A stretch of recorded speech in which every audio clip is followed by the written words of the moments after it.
வணக்கம் நேயர்களே, இது ஷர்மிளா டாக்கீஸ். நான் உங்கள் டாக்டர் ஷர்மிளா. ஆ விஜய் வந்து எப்பவுமே ஒரு குட்டி மோடி அப்படிங்கிறத நான் அடிக்கடி பல காணொளிகள்ல பதிவு பண்ணியிருக்கிறேன். ஆ தன்னை வந்து அப்படியே மக்களை காக்க வந்த ஒரு மீட்பர் மாதிரி அ மோடி ப்ரொஜெக்ட் பண்ணிப்பாரு. நான் வந்து ஒரு நான் பயாலாஜிக்கல் சன் அப்படின்லாம் வந்து பேசியிருக்கிறாரு. அதே மாதிரி தான் மக்களை காப்பாத்த வந்த ஒரு மீட்பர் மாரி தாவேகாவை சேர்ந்தவர்கள் விஜய ப்ரொஜெக்ட் பண்ணிட்டு இருக்கிறாங்க. இன்னொரு பழக்கம் மோடி கிட்ட இருக்கக்கூடிய பழக்கம் என்ன அப்படின்னு பார்த்தீங்கன்னா, ஏதாவது ஒரு பிரச்சனைன்னு வந்ததா, அந்த பிரச்சனையை எதிர்கொள்ள தைரியம் இல்லாம, "ஐயய்யோ! என்ன அட்டாக் பண்ண முயற்சி பண்றாங்க. ஐயய்யோ! என் உயிருக்கு ஆபத்து" அப்படிம்பாரு.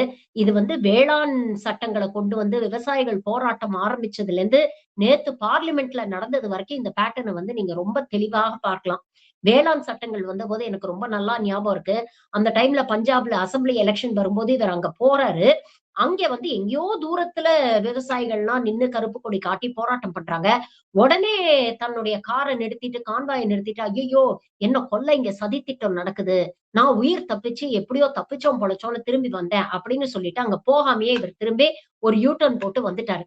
நேத்து பாருங்க பார்லிமென்ட்லயும் இதே தான் நடக்குது. யுஎஸ் ட்ரேட் டீல்ஸ பத்தி டிஸ்கஸ் பண்ணணும். எப்ஸ்டீன் ஃபைல்ஸ பத்தி டிஸ்கஸ் பண்ணணும். ஜெனரல் நரவானே எழுதின புத்தகத்துல இருக்கக்கூடிய சைனா விஷயத்த பத்தி டிஸ்கஸ் பண்ணணும் அப்படின்னு கேட்டா, லோக்சபாக்கு வந்தா எங்க ராகுல் காந்தி கேட்கிற கேள்விக்கெல்லாம் பதில் சொல்லணுமோ அப்படின்னு பயந்துகிட்டு ஒரு யூ டர்ன் போட்டு லோக்சபாவுக்கே வராம ராஜ்யசபால போயி என்ன எல்லாரும் கொல்ல முயற்சி பண்றாங்க, என்ன குழி தோண்டி புதைக்க முயற்சி பண்றாங்க அப்படின்னு நீலி கண்ணீர் வடிச்சுட்டு எஸ்கேப் ஆயிட்டாரு. கிட்டத்தட்ட அதே மாதிரி விஷயத்த விஜயும் தாவேகாவினரும் பண்றாங்க. கரூர் விஷயத்தையே எடுத்துக்கங்களேன். ஏதோ ஒரு அசம்பாவிதம் நடந்து போச்சு. அதற்கு காரணம் யாரு அப்படின்னு பார்த்தீங்கன்னா, 2 தரப்புலயும் வந்து குறைபாடுகள் இருக்கு. இவங்க வந்து போதுமான ஏற்பாடுகள சரியா செய்யல. காலையிலேருந்து அந்த மக்கள வந்து காக்க வச்சாங்க அப்படிங்கிற குற்றச்சாட்டுகள் சொன்னாலும், இன்னொரு தரப்புல காவல்துறையும் இன்னும் கொஞ்சம் ஸ்ட்ரிக்ட்டா இருந்திருக்கலாம். இப்ப எவ்வளவு ரூல்ஸ் அண்ட் ரெகுலேஷன்ஸ் போடுறாங்களோ, இத ஆரம்பத்திலேயே போட்டுருக்கலாம் அப்படிங்கிற விமர்சனங்கள வந்து இரு தரப்பு மேலயும் வந்து மக்கள் வச்சாங்க. ஆனா, நீங்க பார்த்தீங்கன்னா, விஜய் தரப்புல இந்த நிமிஷம் வரைக்கும் அந்த 41 பேர் இறந்ததற்கு எந்த தார்மீக பொறுப்பையும் அவங்க தலைவரும் எடுத்துக்கல. அந்த கட்சியைச் சேர்ந்தவர்களும் எடுத்துக்கல. இந்த நிமிஷம் வரைக்கும் திரும்ப திரும்ப அந்த கரூர் இன்சிடென்ட்ட பத்தி மேடைக்கு மேடை பேசுறாங்க. நேத்து கூட பார்த்தீங்கன்னா, ஆதவ் அர்ஜுனா அத பத்தி பேசியிருக்கிறாரு. இன்னமும் அது திமுக செய்த சதியால் ஏற்பட்ட ஒரு விபத்து அப்படின்னு சொல்லி மக்கள் கிட்ட ஒரு சிம்பத்தி தேட முயற்சி பண்ணிட்டு இருக்காங்க. அதே மாதிரி இன்னொரு கெட்ட பழக்கம் சங்கிகளுக்கு இருக்கக்கூடிய கெட்ட பழக்கம் என்ன தாவேக்காவினருக்கு இருக்கு அப்படின்னு பார்த்தீங்கன்னா, தங்கள சுத்தி எந்த சம்பவம் நடந்தாலும், அந்த சம்பவத்துக்கும் இவங்களுக்கும் எந்த சம்பந்தமும் இருக்காது. ஆனாலும் இவர்களை பழிவாங்கக்கூடிய நோக்கத்துல, இவங்கள பார்த்து பயந்து போய் இது போன்ற சம்பவங்கள் நடக்குது அப்படின்னு ஒரு கற்பனை உலகத்துல சஞ்சரிச்சு, எது நடந்தாலும் அது நம்மளுடைய புகழ கெடுக்கிறதுக்காக நடக்குது.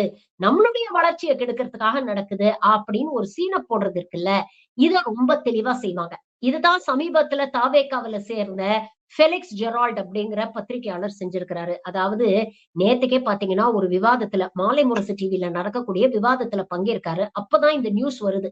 அதாவது அ ஐசிசி வந்து இந்தியாவுல நடக்கக்கூடிய அது குறிப்பாக சேப்பாக் ஸ்டேடியத்துல நடக்கக்கூடிய T20 வேர்ல்ட் கப் மேட்சஸ்ல விசில்ஸ பேன் பண்ணியிருக்கிறாங்க. விசில்ஸ் மட்டும் இல்ல, மியூசிக்கல் இன்ஸ்ட்ருமெண்ட்ஸ் அப்படின்னு ஒரு ஜெனரல் கேட்டகரிக்குள்ள சத்தம் ஏற்படுத்தக்கூடிய எல்லா பொருட்களையும் அவங்க பேன் பண்ணியிருக்கிறாங்க. அப்படிங்கிற ஒரு செய்தி வருது. உடனே அந்த விவாதத்திலேயே அவர் என்ன சொல்றாருன்னா, "பாத்தீங்களா, பாத்தீங்களா? இது திமுகவுடைய சதி. திமுக எங்க கட்சிய பார்த்து பயந்துருச்சு. திமுகவுக்கு எங்களுடைய வளர்ச்சி வந்து ஒரு பெரிய பதட்டத்தை ஏற்படுத்திருச்சு. அதனால தான் இவங்க போலீஸ விட்டு ஸ்டேடியம்க்கு வரக்கூடிய அந்த ரசிகர்கள் கிட்ட இருந்து விசில் எல்லாம் புடுங்கிட்டாங்க. தாவேகாவுடைய வளர்ச்சிய பார்த்து திமுக பயப்படுது. விசில் அப்படிங்கிறது கிரிக்கெட்டோடைய ஒரு இன்டெக்ரல் கல்ச்சர். அது நாங்க இல்லன்னு சொல்லல. இன்ஃபாக்ட் சென்னை சூப்பர் கிங்ஸ் பாத்தீங்கன்னா, விசில் போடு அப்படிங்கிறது தான் அவங்களுடைய ஆந்தமே. அது ஒரு பக்கம் இருந்தாலும், இது போன்ற ஒரு ரூல்ஸ் இருக்கு அப்படின்னு தெளிவாக ஐசிசில இருந்து விளக்கம் வந்திருக்கு. தமிழ்நாடு கிரிக்கெட் அசோசியேஷனும் இந்த T20 வேர்ல்ட் கப்ல இது ஸ்ட்ரிக்ட்டா என்ஃபோர்ஸ் பண்ணப்படணும் அப்படின்னு ஐசிசில இருந்து ரூல்ஸ் அண்ட் ரெகுலேஷன்ஸ் குடுத்திருக்காங்க அப்படின்னு சொல்லி, அத வந்து ஸ்டேடியம் வாசல்ல டிஸ்ப்ளேவும் பண்ணியிருக்கிறாங்க. இவ்வளவும் நடந்ததுக்கு அப்புறமும், விசில எங்களுக்கு எலக்ஷன் சிம்பிளா குடுத்துட்டாங்க. அதனால திமுக பயந்து இதெல்லாம் செய்யுது அப்படின்னு சொல்றது எவ்வளவு அபத்தமா இருக்கு. இது இவங்க தெரிஞ்சே செய்றாங்கன்னா, இது அரசியல் அயோக்கியத்தனம். தெரியாம இவங்க செய்றாங்கன்னா, அப்போ உண்மையிலேயே இவங்கள தற்குறின்னு கூப்பிடுறதுல எந்த தப்பும் இல்ல அப்படின்னு தான் நமக்கு தோணுது. நீங்க யோசிச்சு பாருங்க. ஏஎன்ஐக்கு கொடுத்த ஒரு இன்டர்வியூல அவர் சொல்றாரு, போலீஸ்னா வந்து சர்ச் பண்ணுவாங்க. சர்ச் பண்ணி கஞ்சா இருந்தா கைப்பற்றுவாங்க. சிந்தெடிக் ட்ரக்ஸ் இருந்தா கைப்பற்றுவாங்க. அப்போ இவருக்கு எந்த அளவுக்கு கிரிக்கெட் மேட்சஸ் நடக்கக்கூடிய இடங்கள்ல என்ன நடக்குங்கிறது புரிதல் இருந்து பேசுறாரா? இல்ல அத பத்தி தெரியாம பேசுறாளா? இல்ல தெரிஞ்சுகிட்டே போய் பேசுறாரா? அப்படிங்கிற கேள்விய நம்ம கேட்க வேண்டியிருக்கு. நான் அதிகம் கிரிக்கெட் மேட்சஸ்க்கு விரும்பி போறது கிடையாதுங்க. வீட்ல நெறைய போவாங்க, பாப்பாங்க. என்னோட தெரிஞ்ச ஃப்ரெண்ட்ஸ் சர்க்கிள்ல நெறைய பேர் போவாங்க, பாப்பாங்க. அவங்க கிட்டலாம் நான் தொடர்ந்து கேட்டேன். நெறைய பேர் என்ன விஷயங்கள் பதிவு பண்ணாங்க அப்படின்னு பார்த்தீங்கன்னா, பொதுவா பாட்டில்ஸ் எடுத்துட்டு போனா அலோவ் பண்ண மாட்டாங்க. அதே மாதிரி ஏதாவது ஷார்ப் இன்ஸ்ட்ருமெண்ட்ஸ் கையில இருந்ததுன்னா, அத அலோவ் பண்ண மாட்டாங்க. ட்ரோன்ஸ் அலோவ் பண்ண மாட்டாங்க. இந்த மாரி சத்தம் உண்டாக்கக்கூடிய பொருள கூட நெறைய தடவ கான்ஃபிஸ்கேட் பண்ணுவாங்க. இத ஸ்பெசிஃபிக்கா விசில்ஸ் அப்படின்னு அவங்க மென்ஷன் பண்ணலனாலும், மியூசிக்கல் இன்ஸ்ட்ருமெண்ட்ஸ் அப்படின்னு வரக்கூடிய சத்தம் உண்டாக்கக்கூடிய கருவிகள் அப்படிங்கிற பிராட் கேட்டகரில இது எல்லாமே இன்க்ளூடட். இதற்கு முக்கியமான ஒரு காரணம் இருக்கு. கிரிக்கெட் அப்படிங்கிறது ஹை ஸ்டேக்ஸ் கேம். நெறைய பணம் இன்வால்வ் ஆன ஒரு விளையாட்டு.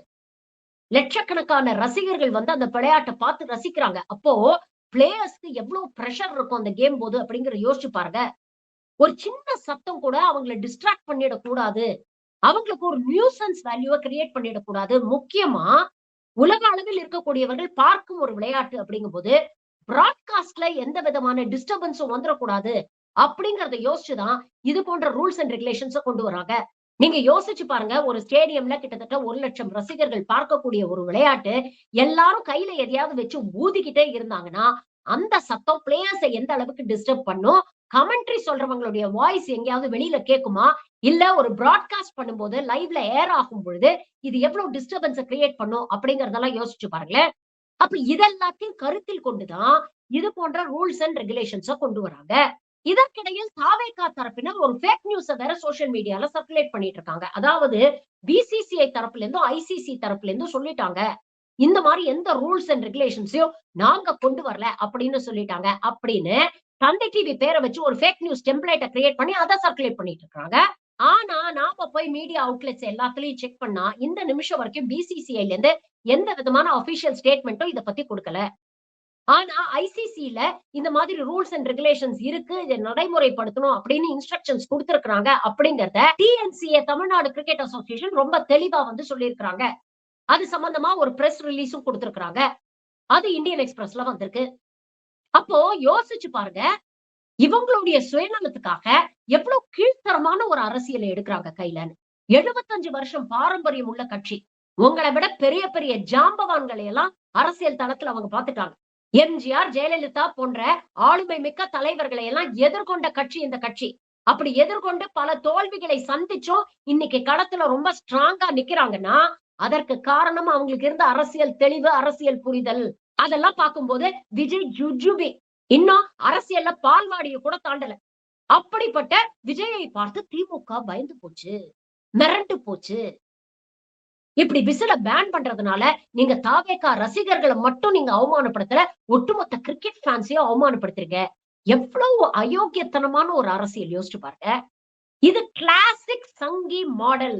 ஏற்கனவே நடந்த எத்தனையோ விளையாட்டுகள்ல சங்கி கூட்டம் இதே மாதிரி தான் விளையாட்டையும், அரசியலையும் கலந்து ஞாபகம் இருக்கா? நரேந்திர மோடி ஸ்டேடியம்ல இந்தியா வெர்சஸ் பாகிஸ்தான் மேட்ச் நடக்கும் பொழுது, கிட்டத்தட்ட 1,50,000 பேர் அங்க கூடி ஜெய் ஸ்ரீராம், ஜெய் ஸ்ரீராம்னு கோஷம் போட்டு, அங்க இருக்கக்கூடிய பாகிஸ்தான் பிளேயர்ஸ இரிட்டேட் பண்ண முயற்சி பண்ணி, ரொம்ப தரக்குறைவா பிஹேவ் பண்ணி, அது எவ்வளவு பெரிய சர்ச்சையை ஏற்படுத்துச்சு.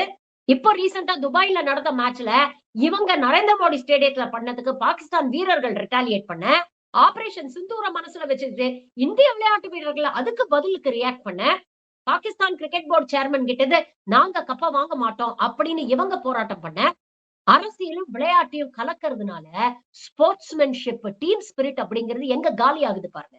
தமிழ்நாட்டு ரசிகர்கள் குறிப்பாக தமிழ்நாட்டு கிரிக்கெட் ரசிகர்கள் பாத்தீங்கன்னா, ரொம்ப தெளிவான ஒரு கூட்டம். அவங்களுக்கு தெரியும் அரசியலும் விளையாட்டையும் மிக்ஸ் பண்ணக்கூடாது அப்படின்னு. சேப்பாக்ல 90ஸ்ல நடந்த இந்தியா பாகிஸ்தான் மேட்ச் வந்து ரொம்ப நெறைய பேர் சிலாகிச்சு நெறைய காலகட்டங்கள்ல பேசியிருக்காங்க. அந்த அளவுக்கு பாகிஸ்தான் ரொம்ப பிரில்லியன்ட்டா விளையாடுனாங்க. இங்க இருக்கக்கூடிய ரசிகர்கள் ஹோல் ஹார்ட்டடா பாகிஸ்தான சப்போர்ட் பண்ணாங்க. அந்த பிளேயர்ஸ சப்போர்ட் பண்ணாங்க. ஏன்னா, அரசியல் அப்படிங்கிறத தாண்டி அன்னைக்கு they played a good game. அந்த தெளிவு இங்க தமிழ்நாட்டுல இருக்கக்கூடிய கிரிக்கெட் ரசிகர்களுக்கு இருக்கு. அப்படிப்பட்ட ஒரு தெளிவான ரசிகர் கூட்டம் இருக்கும் போதே, இப்படி கேவலமான எச்சத்தனமான அரசியல நீங்க கையில எடுக்குறீங்கன்னா, உங்களுக்கும் சங்கிகளுக்கும் என்ன வித்தியாசம்? எல்லாத்துலயும் உங்களுடைய இந்த சீப் அரசியல, சீப் பாலிடிக்ஸ கொண்டு வந்து மிக்ஸ் பண்றீங்கன்னா, நீங்களும் சங்கிகளும் வேற வேறயா? இதத்தானே ஆரம்பத்துல இருந்தே சொல்லிட்டு இருக்கோம். விஜய் பண்ணக்கூடிய அரசியல் எவ்வளவு ஆபத்தான ஒரு அரசியல் அப்படிங்கிறத யோசிச்சு பாருங்க. இதோ நேத்து செய்தி வந்திருக்கு. ஜனநாயகன் திரைப்பட விவகாரத்துல புரொடியூசர்ஸ் கேஸ வாபஸ் வாங்கிட்டாங்க. என்னன்னு கேட்டா, நாங்க படத்த சென்சார் போர்டோட ரிவ்யூ கமிட்டிக்கு அனுப்பிச்சுடுறோம். அதனால நாங்க கேஸ வாபஸ் வாங்கிக்கிறோம் அப்படின்னு இப்ப சொல்லியிருக்கிறாங்க. இந்த தெளிவு ஏன் ஆரம்பத்திலே இல்லாம போச்சு? ஆரம்பத்திலேயே சென்சார் கமிட்டிக்கு அனுப்பிச்சிருந்தீங்கன்னா, ரிவ்யூ கமிட்டிக்கு அனுப்பிச்சிருந்தீங்கன்னா, 15 நாள்ல உங்களுக்கு சர்டிபிகேட் கிடைச்சிருக்காதா? படத்த பிளான் பண்ண மாரி நீங்க ரிலீஸ் பண்ணியிருக்கலாம் இல்லையா? அப்ப எதற்கு தேவையில்லாத இவ்ளோ நாடகம், இவ்ளோ டிராமா போட்டு, இதற்கும் திமுக தான் காரணம் அப்படின்னு ஒரு நரேட்டிவ செட் பண்ண முயற்சி பண்ணீங்க. இன்னைக்கு எதுக்கு வழக்க நீங்க திரும்ப வாபஸ் வாங்கி, ஆரம்பத்துல சொன்ன மாரி ரிவ்யூ கமிட்டிக்கே அனுப்புறோம் அப்படின்னு பேசுறீங்க? அப்போ உங்களுடைய நோக்கம் இந்த ஜனநாயகன் திரைப்படத்த வச்சு, இங்க ஒரு அரசியல் நரேட்டிவ செட் பண்ணணும். அதுல திமுகவ வில்லனா சித்தரிக்கணும். இது மூலமாக படத்த டிலே பண்ணி எலக்ஷன் நெருக்கத்துல ரிலீஸ் பண்ணா இன்னும் பெட்டர் இம்பாக்ட் இருக்கும் அப்படின்னு நீங்களும் பாஜகவும் சேர்ந்து கூட்டு சதி பண்ணீங்க அப்படின்னு நான் சொல்றேன். இத உங்களால மறுக்க முடியுமா? இப்ப இந்த விஷயத்திலே எடுத்துக்கங்க. ஐசிசி யார் கண்ட்ரோல்ல இருக்கு? பிசிசிஐக்கு தலைவர் யாரு? உள்துறை அமைச்சர் அமித்ஷாவுடைய மகன் ஜெய்ஷா. அவர் கண் அசைவு இல்லாம ஐசிசிலயோ, பிசிசிஐலயோ ஏதாவது ஒரு விஷயம் நடக்குமா? என்னைக்கும் இல்லாம திடீர்னு இப்படி ஒரு விஷயத்தை இவங்க நடைமுறைப்படுத்த முயற்சி பண்றாங்க அப்படின்னா, இதற்கு பின்னால பாஜகவுடைய கை இருக்கு அப்படின்னு நாம ஏன் சந்தேகப்படக்கூடாது? பாஜகவும், தாவேகாவும் சேர்ந்து ஒரு டிராமா பண்ணி, இப்படிப்பட்ட ஒரு ஸ்கிரிப்ட நரேட்டிவ செட் பண்ணி, இதுல திமுகவ வில்லனா காட்டுறதுக்கு முயற்சி பண்றாங்க அப்படின்னு நாம ஏன் சந்தேகப்படக்கூடாது? ஏன்னா இதே போன்ற ஒரு கான்ஸ்பிரசி தியரிய தானே திருப்பரங்குன்ற விஷயத்திலயும் நீங்க பேசுறீங்க. திமுகவும், பாஜகவும் சேர்ந்து செய்த சதி. சேர்ந்து டிராமா பண்றாங்க. இதே காலகட்டத்திலாம் கிறிஸ்துமஸும் போது நாடு பூரா பாஜக ஆளக்கூடிய மாநிலங்கள்ல கிறிஸ்துவர்கள் எந்த அளவுக்கு வந்து துன்புறுத்தப்பட்டாங்க அப்படிங்கிறத பார்த்துக்கிட்டு இருந்தோம். திருப்பரங்குன்ற விஷயத்துல தான் பாஜகவும், திமுகவும் சேர்ந்து சதி பண்ணுது. அதனால நீங்க வந்து எந்த கருத்தும் சொல்ல மாட்டீங்க. நாட்டுல இருக்கக்கூடிய எல்லா மாநிலங்கள்லயும், அதுவும் குறிப்பாக பாஜக ஆளக்கூடிய மாநிலங்கள்ல கிறிஸ்துவர்களுக்கு எதிராக கிறிஸ்துமஸ் டைம்ல அவ்வளவு வன்கொடுமைகள் நடந்ததே. அத பத்தி ஏன் உங்களுடைய தலைவர் வாய தொறக்கல? ஏன் எந்த கருத்தும் சொல்லல? மற்ற மாநிலங்கள்ல நடக்கிறதும் திமுக செய்யற சதியா? இதுதான் சொன்னேன். காமாலக்காரனுக்கு கண்டதெல்லாம் மஞ்சள். சைக்கியாட்ரில சொல்லுவாங்க. பெர்சிக்யூட்டரி டெல்யூஷன்ஸ் அப்படின்னு சொல்லுவாங்க. இது ஒரு மனநோய்.